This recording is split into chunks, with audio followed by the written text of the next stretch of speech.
And welcome back to another episode of the Attorney Sekou Podcast, where stories create journeys and journeys create legends.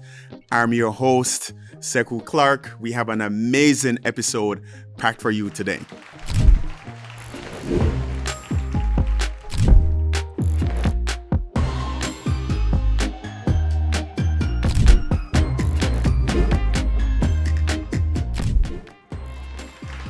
All right, so let's jump into today's episode. And again, normally we start off with something saying, something is going on with immigration. This is going wrong. This is going bad. But guess what? We do have some positive news. Well, depends on the side of the aisle that you're standing. You will see it as positive or not. So President Trump concluded his historic 4-day tour.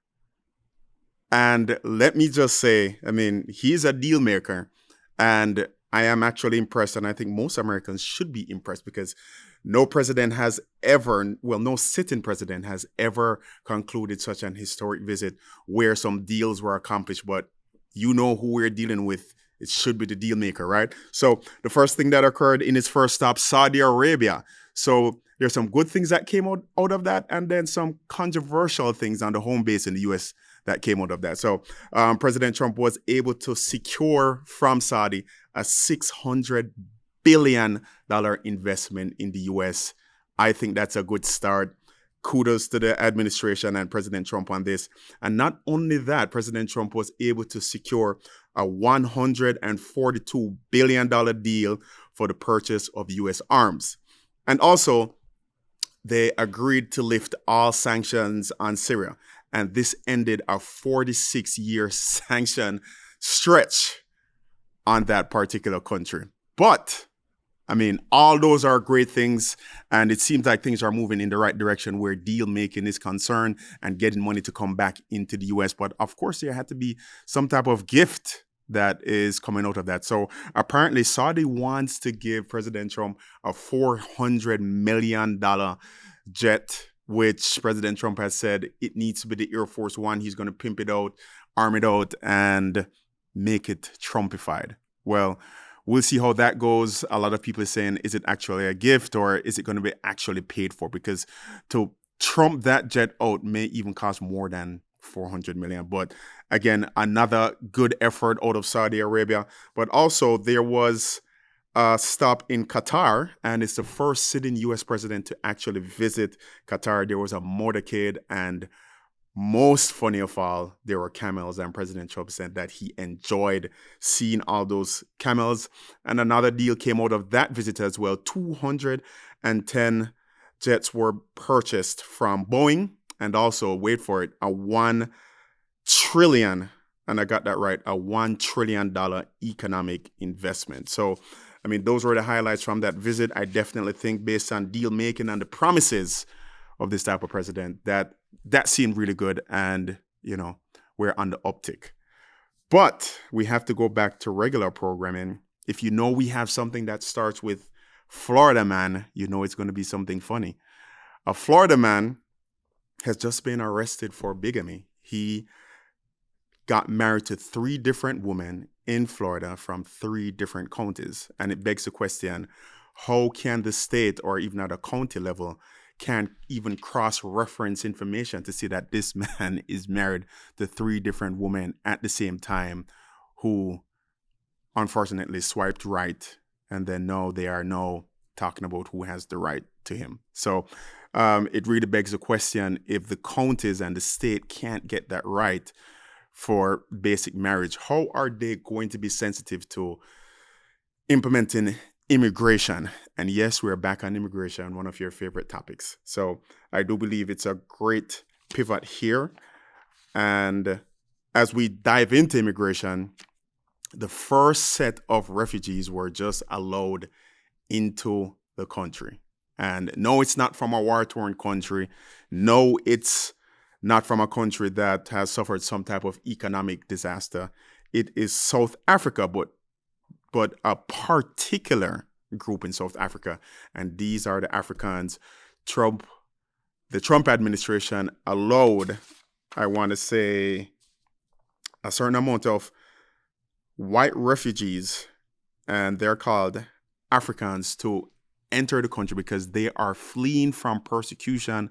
They're fleeing from being discriminated against in South Africa. So, mind you, the US has sanctioned South Africa in the past for apartheid, but now we're bringing in the white Africans. Mind you, the US under the Trump administration, they have paused all refugees to come into the country, right? So from war-torn countries to countries who are suffering major economic turmoil, all that has been paused. But guess what? We are letting in the Africans because they are suffering immense discrimination in South Africa. It begs the question. I'd love to hear your thoughts about that.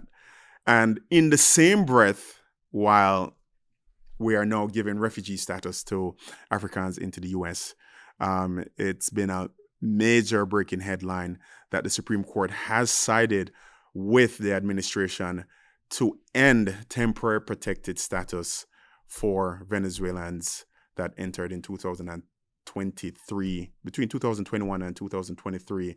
This is a major hit for immigration because these Venezuelans were invited into the country. They were given work permits. They have integrated into the U.S. economy. They have benefited. A lot of American businesses have benefited from a lot of these skilled Venezuelans, and then now they are left to either find another avenue of relief or they must leave. And I think this is a huge miscarriage for immigration because they were doing it the right way. They followed the rules. They came here and they were legally granted a work permit, and then now they have to go home. And in more chirpy immigration news, the Department of Homeland Security is now considering, guess what? You got it, name your price, a game show where immigrants can now play to try to win their citizenship. I don't know. I think we're being trolled, but in a climate where we have people fighting for their citizenship, we have naturalized citizens fighting to keep their citizenship, we have green card holders being in fear of even trying to apply for their citizenship, and we have people being targeted to leave. No, it has turned into a game. This is not a game, but the Department of Homeland Security thinks that it is a good idea. And who knows? I mean, it's still another opportunity. It's another avenue for immigrants to get their citizenship. But we have seen what these free avenues have led to, right? They're handed out, and then at some point, they are taken back. And as we wrap up, the Supreme Court has now said that they will be deciding on whether they will be ending birthright citizenship. So if you've been following, you know that President Trump, he has executed an executive order to end birthright citizenship, which means that if you were just born on U.S. soil, which is contrary to the 14th Amendment of the U.S. Constitution, if you were born on U.S. soil, he's saying that you are no longer a U.S. citizen if your parents do not have U.S. citizenship, or at least one of your parents. So that creates an issue for people who just enter into the country to try to be on U.S. soil and have their child in the U.S., or to immigrants who are undocumented who now have a child. So you have people on one side that says, hey, the U.S. is the only country, it's the only superpower where anyone can just be born here without U.S. citizen parents and their child automatically becomes a U.S. citizen. And then you have the people on the other side that said it is the intention of the founders that if you are born on U.S. soil, that you should be granted citizenship.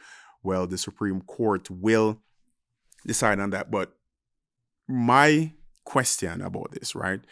If in Florida, the counties can't even get it right to determine if somebody is married in a 5-mile radius, right? Who is going to execute the checks and balances, right? If somebody is born in one county, right, who is going to say, all right, you need to register. We need to verify if this parent is a U.S. citizen. We need to verify if this person is a U.S. citizen.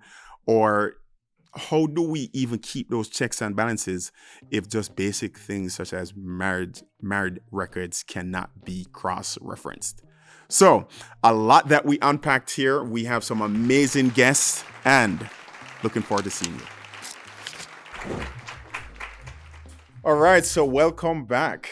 And we have the pleasure today of having an amazing guest with us in Debora Mendonca. Hello. Deborah has an amazing story. Thank you so much for joining. Thank you for the invite. This is beautiful. Yes. I love it. And you've been dressed up for us, or you were somewhere else before? Well, I had a couple events, but I dressed up for this. Okay. All right, so Deborah, your story, it is the American dream in HD, right? From bussing tables and to now COO of a multi-million-dollar company. Talk to us about your number one struggle first. My number one or my number 2,000? The number one struggle that you've never shared in public. I think the number one struggle is to keep your self-confidence. There's so many things externally that want to bring you down on a daily basis. And if you're not close to your essence and know exactly who you are and your good things that you're contributing to, not yourself, but the people around you, it's easy to get lost. Oh my God, I felt that. Yeah. I felt that. So it's the Latina executive. Yes. Right? And for every self-made person, right, there's this hidden fight. There's this hidden battle that it never leaves from before you hit the success to even after success. What has been your hidden fight that you still feel like you have to overcome? I think my fights are different. Every time that I accomplish something or I get to where I want, the fight becomes new. But for the longest time, since I left my mom's house when I was 16 to very recent, it was to be seen and be heard and have an opportunity to share what I believe, right? Oh. And being treated the same and have equal opportunities. That's a big fight that I fight since the longest time, for being a woman, for being part of the LGBTQ plus community. I think all of those minorities that I've been part of my entire life make people feel less about you. And I'm like, no, like I have stuff to share. I have stuff to add to the community. Like I'm here, I have a voice, right? Awesome. All right, so tell us where you're from. Brazil. Born and raised in Brazil. Which part of Brazil? Espírito Santo is where I grew up with my mama and my sister. When I was 16, I sat with my mom and said, I need to explore the world. And I moved to São Paulo. You've heard of São Paulo? Yes. It's 22 million people, I think. It's a lot of so people. I went from the tiny suburbs of Brazil to São Paulo at the age of 16 on my own with a By little yourself? luggage. Yeah. And what was that move for you like? It was intense. I wanted to have an acting career at the time, and São Paulo was the only place. I can totally see that though. I could. Yeah? I could. You guys too. I totally get the actress vibe. Thank you. I went to São Paulo. It was really crazy. It was like a shock. Yeah. Like, oh wow, I'm no longer in the suburbs. Like I need to step up. Like people here can do bad things to me. You know, it's not that easy of a life. I was there for 6 years. It was boom, boom, boom. Be aware, do your hustle, let's go. Otherwise, they're going to run you over. And then when did you enter the US? When I was 21, I was like, okay, check. I did 5-6 years of São Paulo. I need something bigger. Okay. And I saw a commercial on TV with the Statue of Liberty. Yeah. And like people on the streets and that busy vibe. And like everybody seems so busy and energetic and business oriented. I'm like, I really need that to be my next step. I feel like every millennial growing up, like that's what they saw. And like that's like the image of like, I'm going to go to America and get that, right? It's seeing New York and the hustle and the bustle and hamburgers and coffee, right? Yes, yeah. Okay. I said Big Apple is my next step. And there was acting for film course there at New York Film Academy that I really wanted to take. It was a year-long course. Obviously, I could not afford it. So I said, why don't I sell every single thing that I have to be able to purchase tickets? And they had like a weekend course, like a 1 month course or something. I said, if I sell everything I have in Brazil and go to this 1 month course, maybe they notice me and I can get scholarships for a longer course. So that was my first initial thought. And then I did a 3-day party at my house to sell everything I owned. Okay, so All right, so hold on. So pay the tickets. So you had this vision and you said, okay, all right, so this is the vision, but this is what I'm going to have to do to get it. Yeah. And you put this plan that you're going to raise money and you're going to sell everything. Yes. To buy the plane tickets or to buy the ticket to the course? No, the course, I'm like, Mom, can you scrape out anything you have on the bank account to pay for this 1 month course? Wow. Yeah. My mom has always been my best friend, my everything. She always wanted me. She raised us as a single mother, and we all know the power that single moms have. It's something bigger than what we can comprehend. My mom always had that, and I think she never wanted me and my sister to have the same life that she did. So she was always encouraging us so much to be the best versions of ourselves and what we wanted to do. So when I said, hey, I want to move to New York, and she's like, baby, you've been 6 years on your own as a child, like a 16-year-old is a child, you know, and you've conquered so much and you have this fire on you. I can't stop you. Yeah. You always know that I'm here. Mama is here to support you, but go do what resonates with you. Awesome. Yeah. So Nice. I sold everything, and you raised the money. I Obviously. raised the money for the tickets, and $800. That's the amount of money that I came to America with. Wow. Yeah. Wow. Yeah. And funny enough, I feel like a lot of the stories begin like that, like coming to America with this certain amount of bucks. Yeah. Okay. So you've been very vocal about saying that immigrants outwork others, right? Yeah. But do you believe that America exploits that hunger? Well, it's hard. I was going to say that. I do think we overwork, but I don't think it's necessarily a good or balanced thing. But because we come from third world countries that the hustle is so undignified, we still think this is better. That's actually a good perspective. You know, so for us, it's like, yes, you can be exploiting us, but for us, this is so much better than what I had back there. So I'm willing to take this exploitation because it's still better for my family. And a lot of people here, even my friends and my community, send money back to their countries. Most still. You know, so it's still, yes, it's tough, it's hard. But for people that come from nothing, it's still better than what it was. Okay. Have you ever felt like your hustle was taken advantage of? 100%. Yeah? In what way? In every way. I think being taken advantage of because I would never complain. When you don't have much, you just take it, right? And you take it, and people can take advantage of that. And you're going to feel it. You're going to exhaust your body. You're going to exhaust your mind. It's part of the process until you understand where to put limits. I think there was a big jump in my career too. I worked 120 hours in New York City without complaining. Bleeding feet, crying to go home, not able to sleep. I've done that for years and years back to back until I realized saying, hey, those people keep asking me back.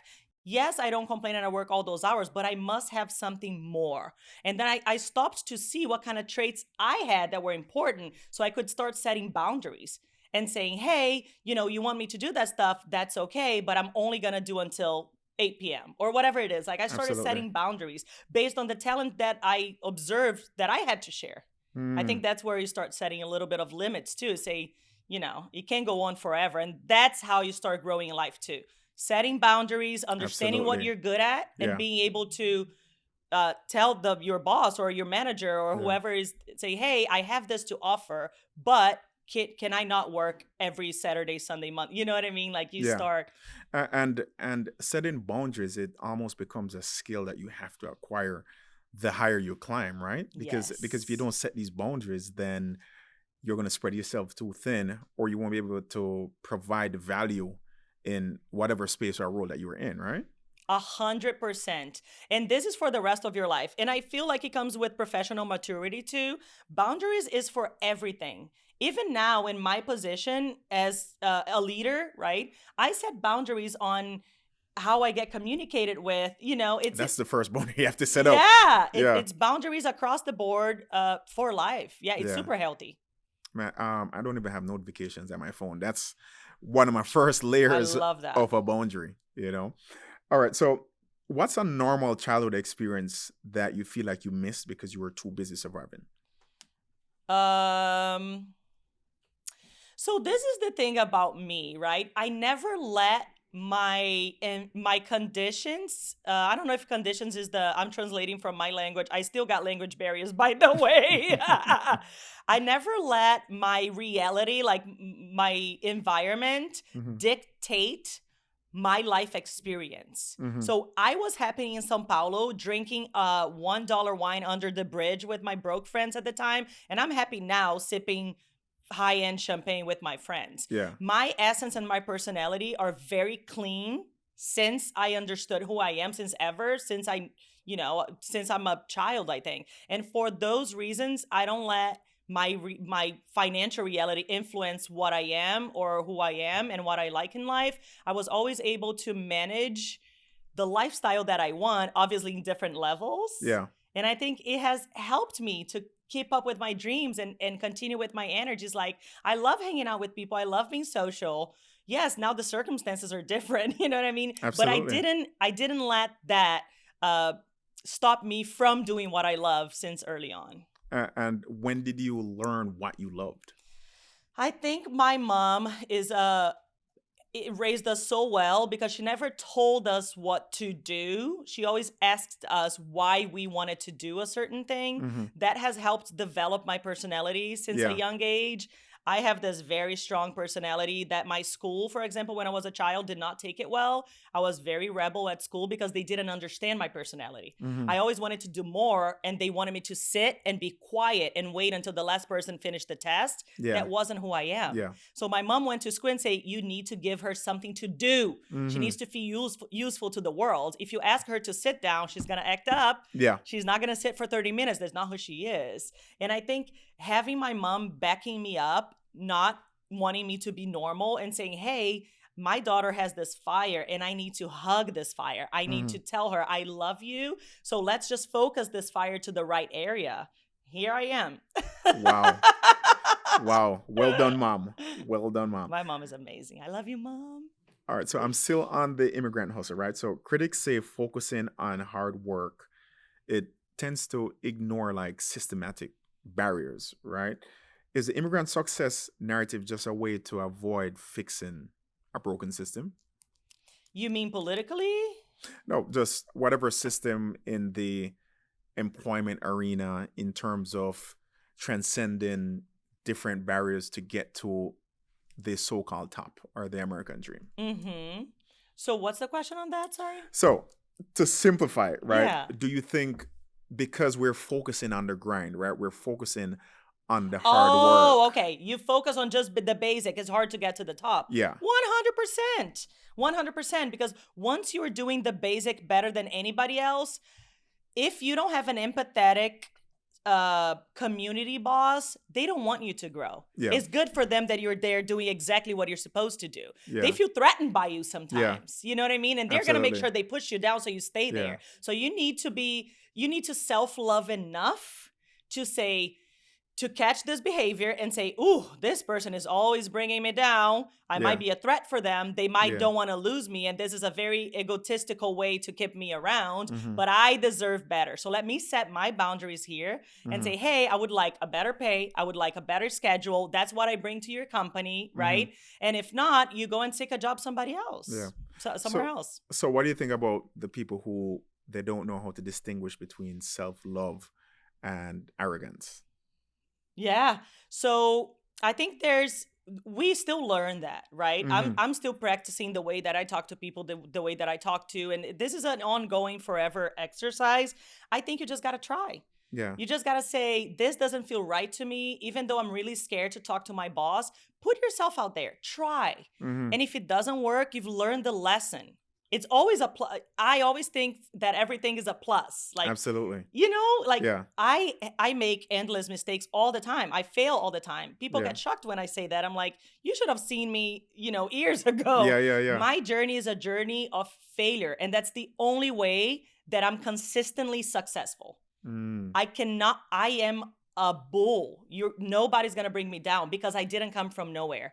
I set little cement blocks on top of little cement blocks. And then when I failed, you just don't go back. The cement is thick, but you try and you get more strength, and then you add another one and you add another one, and then you become invincible. But if somebody thinks you're an arrogant, Okay. Oh, well, right?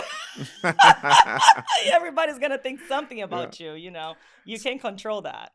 Okay, so you just mentioned like how important in your journey it has been to fail and build these blocks. Yes. Is there one failure in your mind right now that it still sticks out, that it still resonates within you? A lot of them. Is there New York was really tough, and I had some bosses that weren't necessarily great or good people, and some of them humiliated me in so many ways.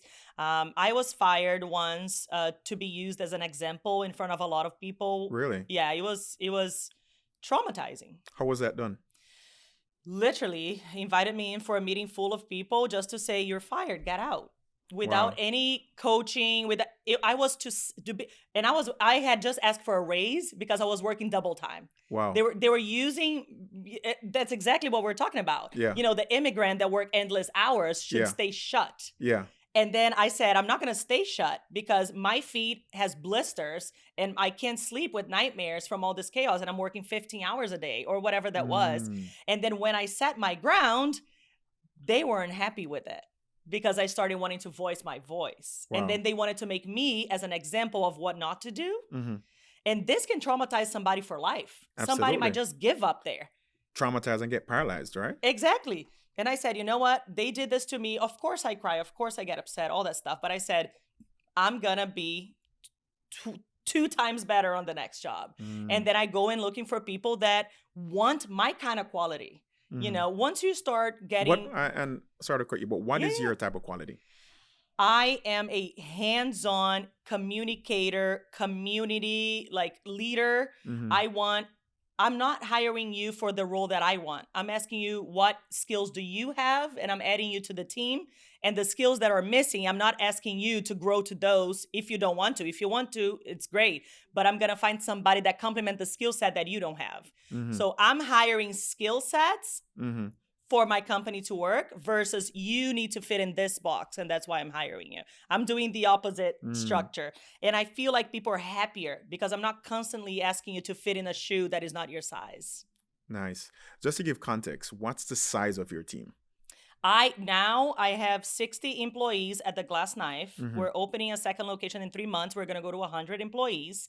I have a consulting company that I have 6 people on my team. Nice. And then I'm part and of what's the name of your consulting company? DM Growth Solutions. Nice. Yeah. And I'm part of a lot of nonprofits too that I chip in to make sure the message gets around. Okay. All right. And what has been the biggest challenge into, all right, you have the so-called 9 to 5. It's not really 9 to 5 as a COO, but then you have your 5 to 9, right? Which is your consulting company.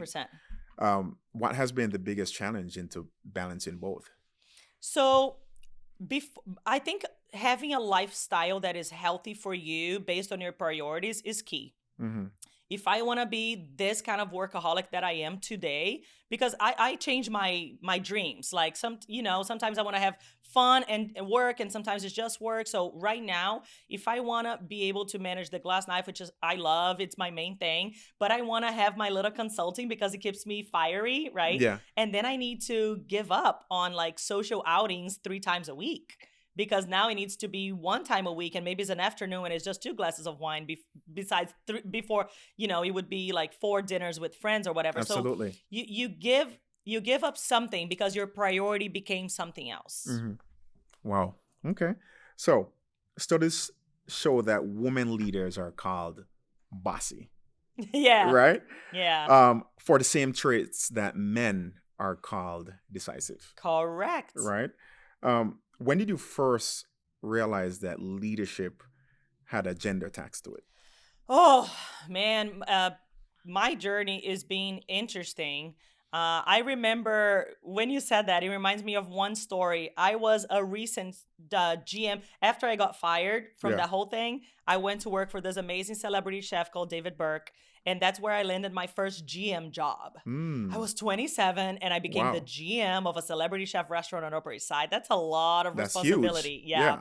And I remember we've hired, we had several employees, and we hired this one guy.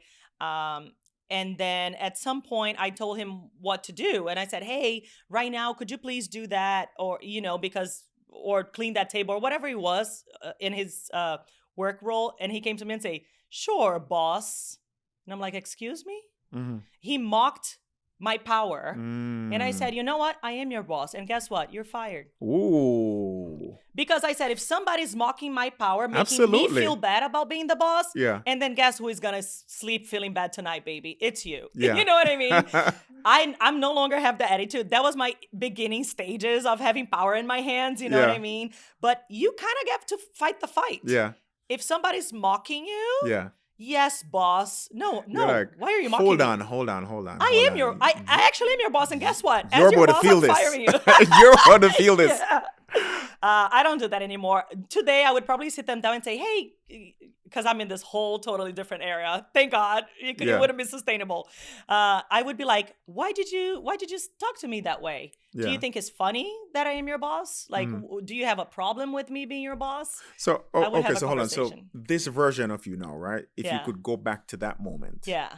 would you have handled it the same? Would you handle it the same way, or would you do a training moment, or how would you handle it? Today, I have confidence in myself. I don't need to fire people to show them who is the boss. I mean, you know what I mean? And I can use that moment to teach them why that's so inappropriate. And I am less... Back then, I had just starting having power and being in power, being a manager in a restaurant. But yes, some level of power, right? Yeah. Having people working under you. And I was so fragile underneath you. I could never show that. But like inside, I was so insecure. And then when you are insecure, you need to make drastic, radical moves to show your power. Now, I mean, I know I can add to people's life, even outside of work. So, why do you think you were fragile? Because it's scary. I don't have family. I'm in a country that's not mine. I don't have a stable career. I'm hanging by the thread mentally, physically, and emotionally. And I still need to show up as the boss and make sure I make the right decisions. That's a lot of pressure. And that's a lot of pressure that the average person doesn't realize that immigrants have to go through. Yes. So it's like, one, being an immigrant, two, like being a woman. Yeah. Right. And for me, like, I learned that because, especially in my space as an attorney, right, I always meet the female attorney that comes off like overly bossy, overly aggressive. They're and trying I'm like, to protect themselves. And I'm like, why? You know, until I've had my own team, like, and see the things that female attorneys go through. Like, they have defense counsel that's not taking them seriously, or looking down their cleavage, or just not giving them the respect. So I can now see on this side why a woman in a leadership position has to almost, for lack of better terms, flex a little bit more. But then it's like, sometimes I don't know when to turn it off, right? 100%. Because now it becomes a part of you. 100%. It becomes your, like a cape that you don't have to wear, right? Yes. And I mean, to be honest, I'm so lucky I was able to catch that I was a little too tough. And I'm able to now bring it down. I'm like, okay, I don't have to prove to the world that I'm strong. Because I for the longest time, I had this need. Like, I need to prove that people need to respect me, that I'm the boss and stuff. And now I'm like, okay, what do they want? Like, what does my team actually need? But obviously, I have zero tolerance for sexism and misogyny and all that stuff. I fire people on the spot. That's the only thing I fire people on the spot for. Absolutely. Harassment, misogyny, sexist, all that stuff. I have zero. And I feel like my company, and I'm so proud to say that, is 83% female. Wow. Nice. I love, women in general. I think. Guess what? Mine's 90. Oh, I love it. You Mine beat is me. 90. Right. And the one thing I want to make sure is that they feel safe. Yes. And I've had to learn that. Yeah. Yes. Anything that happened that made them feel unsafe, I act on the spot. Yes. So what's one thing that you believe male CEOs or male COOs, right, that they never have to worry about that keeps you up at night? Well, in this particular job, I'm very lucky. My boss is phenomenal. My mindset is changing so much. I don't feel threatened anymore. If you asked me that question 5 years ago, I would have a different answer.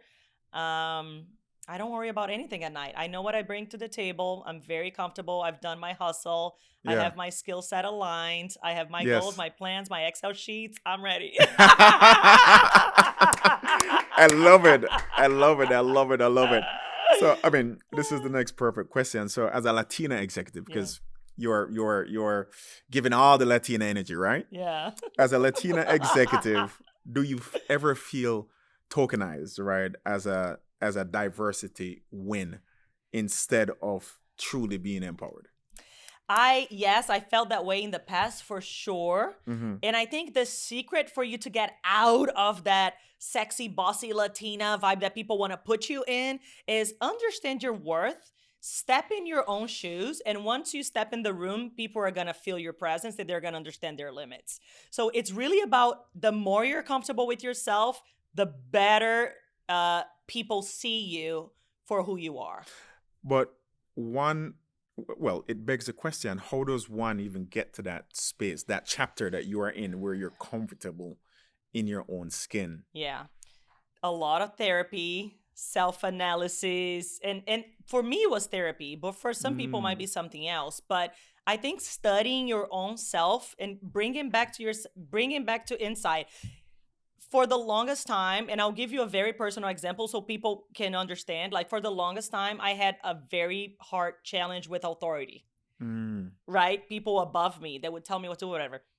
I brought that to my therapist and to my therapy. I do several types of therapy, which I love. Self-reflection is the best way to grow. And she's like, who was your authority your entire life? And my mom worked 2 jobs and I kind of raised myself, right? Because my mom was working from 5 a.m. to 8 p.m.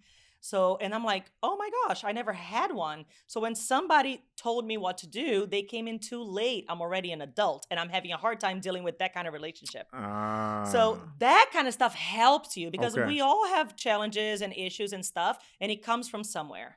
So when you do that internal analysis, it helps you go through so much. Wow. Okay, so you've cracked the code from a busser to know an executive director, right? Yes, sir. Give us one specific skill that no one talks about that's critical to leading at the level that you're at. Empathy. Yes? Yeah, 100%. Explain more how that is applicable today. You don't make it alone. You make it with the team. If the team is suffering, they don't have strength to continue. If you heal the team that is suffering, and then we're all continuing together. That's heavy. Hey, that needs to be a reel. That needs to be a reel. It's real. Yeah. It's a real. Wow. Okay. Tell us one thing that you still enjoy in your position right now. I'm actually in a very interesting phase. You guys are getting this firsthand. I'm 4 years in my role, and I think it's the longest that I've been in the company. Wow. And now I'm asking myself, how else? I have this incessantly need to help out others. Like, I'm so like, are you okay? Are you okay? I keep asking my team, like intimately, like, how are you in life? Is like, are you good? Yes. And I think my challenge now is how to keep them motivated after we've been working together for 4 years. Like, everybody knows me. I know them. Do they need more of me? Am I doing enough? You know, I keep this like, should I do a little more? Should I do a little less? Those are the kind of questions that I ask myself now. And where do you think that comes from? Because, I mean, we've seen the revised version of you that's more empowered, that's more confident. Yeah. But it seems like you're still second guess a little bit, right? Yes, I think that comes from my hurt child that wanted to please everybody. So I need to make sure that people are still liking me or with me. Yeah. You know what I mean? And it's interesting because a lot of people don't understand the value or the importance of taking care of the inner child. Yeah. Going back to the inner child and really dig deep as to some of the shortcomings or the trauma of the inner child, so that this version of you can be more successful, right? 100%. Listen, make peace with your broken inner child. Everybody has trauma. Everybody's on the same boat with different fish. It's exactly. All good. Exactly. All right, so you call setbacks like stepping stones, but when did perseverance ever cross into self-sacrifice for you? My entire life. Well, but the thing is, if you're what do you call sacrifice? It's really negative if you don't have a clear goal. Mm-hmm. If you have a clear goal, it isn't sacrifice, it's part of the journey.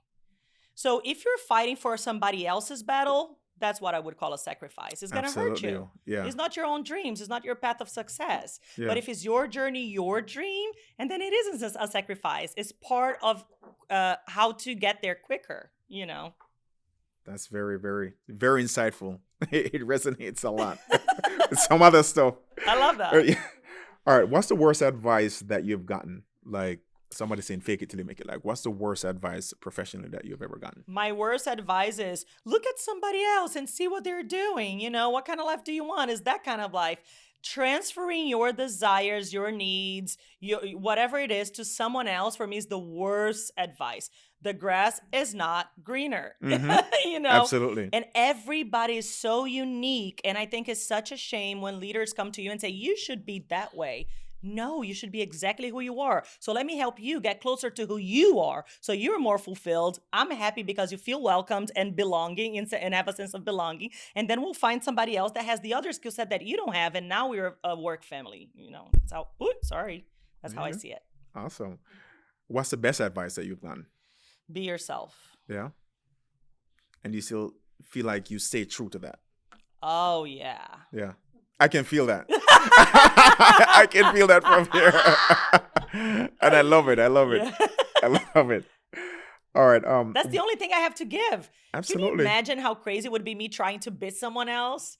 People don't understand that. Yeah. It's weird. We have one life that is such a miracle, precious for us to be in this earth, connecting with these people. And you're already so complex, full of things to share. And then you're going to ignore who you are to fit in someone else's shoes? Yeah. No, because the more truth that you are to yourself, the better people you're going to attract that actually wants you for who you are. So then I think overall your life and your energy, your environment is better because the more truthful you are to yourself, the better quality people you're going to attract to yourself to share the journey with you. Nice. All right. So you're pretty much at the pinnacle of like an executive level position, right? Thanks. Right. If you could name or identify the 3 different jobs that led you to this one, where each of those jobs contributed to you being to where they're at right now, what are those 3 jobs? Definitely my beginning stages, busser, barista, server. Okay. Like that first initial, and hostess, that initial like service connection. What do people need? What kind of, conflicts happens on the floor, like the really basic floor work. And then certainly my GM job at the Fine Dining in New York City was a massive jump for me, a lot of growth.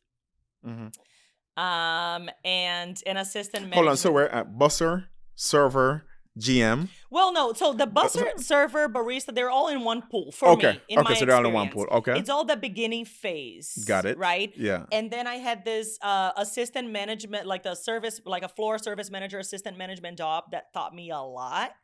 So that was like the middle stage. And then the GM stage on this fine dining was definitely a key experience that I had to be where I am right now. And Harvard, sorry, I added like a 4th. Yeah. I took a course at Harvard when COVID hit. Yeah. Everybody was like depressed. And I'm like, no, let me use this time. I got time. Yes. Let me use it for something productive. Yeah. So I enrolled myself in a business certificate at Harvard. It was 4 or 5 months long, something like that. It's called Core. I loved it. That definitely was a game changer for you. It was a game changer because I had all the floor, like the real life experience, and I missed the technicality a little bit. The Excel sheets that I talk about it now. And I was able to combine all that lifelong experience in New York with Harvard. And then here I am. Wow. So what do you say about the people who they're like, I don't need to go to school versus the people who are like, I have to go to school to get these degrees, to get this job? What do you say about that? I have 2 things to say about that. Yeah. One is not everything uses the same recipe of success, right? You can bake a cake in several different ways. There's a million recipes to it. I never went to college. Like I did an acting technical course in Brazil or whatever, like, because for me, hands-on was better. And I did hands-on for the longest time. My entire career has been hands-on. And then I decided to go to Harvard for a certificate to help me with all the hands-on experience that I had. Wow. I don't think college or master's or doctorate or whatever is for everybody. Yeah. But make sure that decision is not based on laziness. You're not going to college because you're lazy. That's a horrible thing. You're not going to get you too far. But not every job requires a diploma. Exactly. And some people are very successful without one. I think you got to listen to yourself on what do you want. If you want anything that is technical and requires a diploma and a bachelor, and then you have to do it. You just got to be aware of what you want. What are you looking for in life? Okay. So the direct position that supports you, right? If you're interviewing for that position, you have 2 resumes. One has the full undergrad, MBA, all that stuff. And then you have the other person who has the associates or the high school diploma, but has decent work experience. Who do you give the shot? I interview everybody because I want to see their energy, how they talk to me, what they want to bring to the table. And not everybody has all the opportunities, Yes. right, to go through all that. So I'm not interested in only those people that did have the opportunity to go to college. I'm interested for those people that took the right opportunities on the right time and made it better for themselves. Nice. All right. So in your own business now, right, Mhm. where you are the founder, you are the CEO, Yes. competence or loyalty? Loyalty. So would you hire this person who they love you, adore your business, would do anything for you and your business, but they drop major balls all the time? They are not competent. But you have this other person who would assist you in scaling, extremely competent at the job, but you have to look over your back, and they don't fully align with the culture, but they're great for your business. Who are you picking and why? So I think the situations you gave me are very radical. It's like one person is really good, but it sucks everything they do, and the other one is amazing, but bad personality. I've had a lot of both, so Really? On that extreme? yes. So my initial thought is definitely the good heart. I want to work. Yeah. I can teach people anything if they have the right personality. So I prefer that option. Yeah. But obviously, after I teach them for so long and they continue to make mistakes, it's not a good fit. But certainly, good personality. I can scale everything out. Like, I can do everything else. You can do everything I need yourself? the support and the love. Mama's got it. I love it. And what's the vision for your own company? What's the vision behind it? So I started this consulting company because it's just great to have something of my own after I've grinded so much to learn all that skill set and have all that to offer. I mean, I'm still running the Glass Knife for many years to come, but at least I have something that I can help other small businesses that need somebody like me, that I can help. So I just like the overall growth. Maybe in a long future, I'll be just running my consulting company many years to come. I don't know. And it's so interesting. Everybody asks me, what's your next step? Your next step? And I'm like, guys, I'm just finally enjoying. You know, I don't want to have a next step. I want to live it in the present moment. Everything is going so great for me. Why would I wish something else? But are you able to say that because you are in a different chapter? 100%. Is the first time in my life that I don't worry about basic needs such as food and shelter. So that stuff changes a little bit. You know, I feel like on my recent years of New York City, you know, since 2012 when I moved in, etc., I needed to have this big dream to be worth it, the struggle. When you have to eat frozen stuff from the 99-cent store, and when you have to share a room in the ghetto, and all that stuff that I've been through, you need to have a high dream to keep you going. Yes. Now in my position, I don't need to dream big. Life is great. Yeah. You know what I mean? I'm so happy. I want to live in the presence. I want to be able to cherish this present moment of my life. And I mean, I'm not saying that I don't want more things for myself. Yeah. I'm just saying this endless need of keep pushing and more and better. And it's like, guys, hold on. Can we enjoy this moment? Exactly. You Exactly. know? Life is going so fast. And like, wow, I'm here in this podcast with you. Like, this for me is a big honor. Like, I was noticed by somebody to invite me in to share my story. Like, let me enjoy this. I love that. I love that. All right. So again, COO, Yes. right?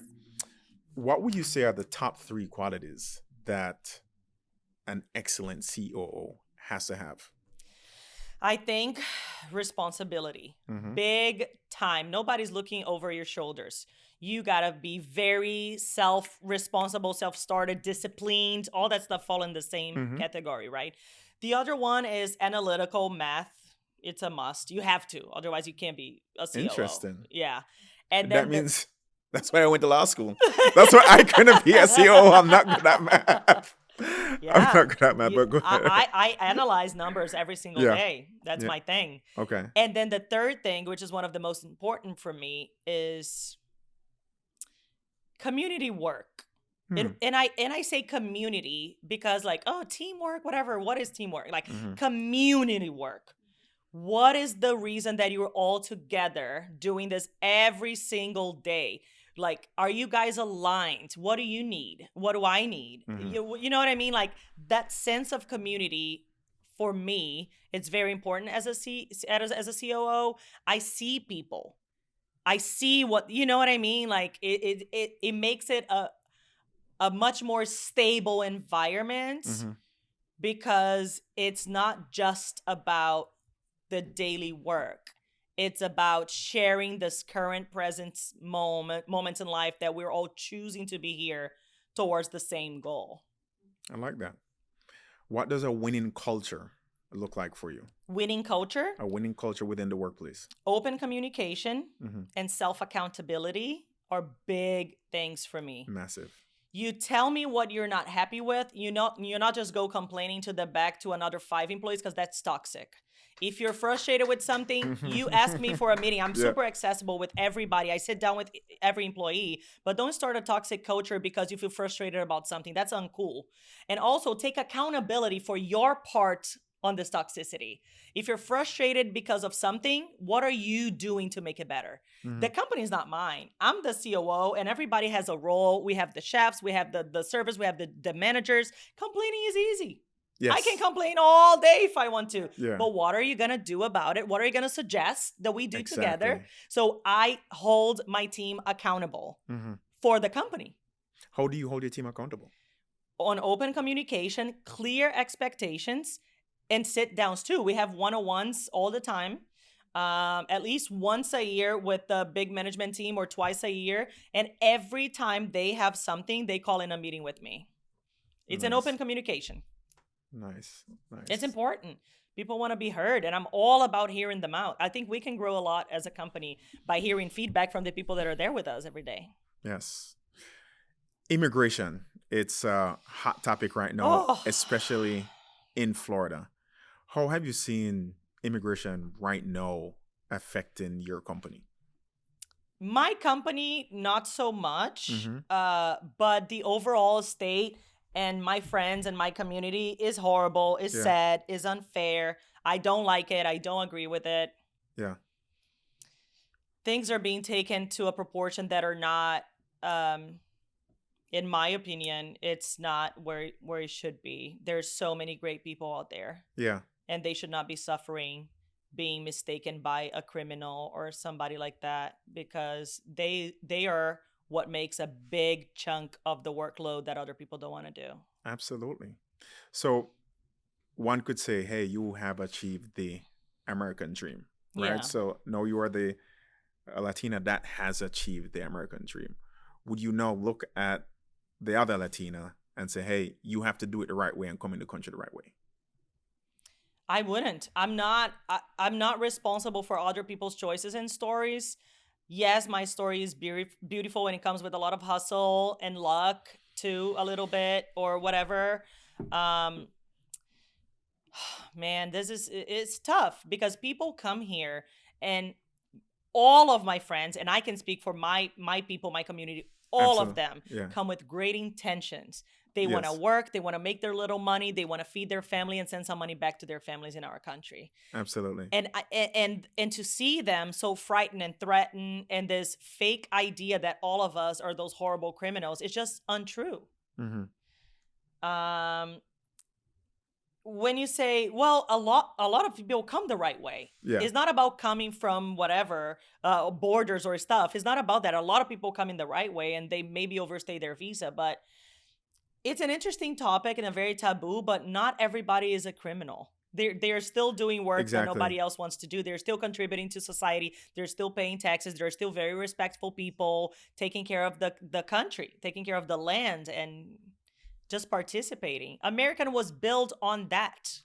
Yes, absolutely. America was built on immigrants. Period. And I mean, there's a lot of people who won't agree, but I mean, the facts don't lie. The data, data doesn't lie. And you know what? People say, oh, why don't come in the right way? Have you tried? It takes 20 years for you to wait and get your work visa if you're lucky. Exactly. So it's not like it's an opportunity for honest people to do that. It's not that easy. Yeah. And I wish I could do more. Maybe I run for a political role. Hey! I love that. Legacy. What do you see your legacy as? I think my legacy is making the best choices that I have to offer on a daily basis. And that is my effect on this earth, in my existence, because it's not something I see long-term. It's something I'm already doing. Yes. I am leading a big team. You know, I have people around me all the time. I do influence and impact the lives of the ones around me every single day. That's my legacy. My small daily decisions that impact positively the life of others around me. Nice. How has being Brazilian impacted your journey today? Brazil, I mean, my country is a very energetic country, and I think it impacts my personality. You know, we're very friendly, high energy, impactful. That's the great impact that I have. The negative impact is some fame that, you know, put all the Brazilians in one random box that somebody heard about it or was told a story about it.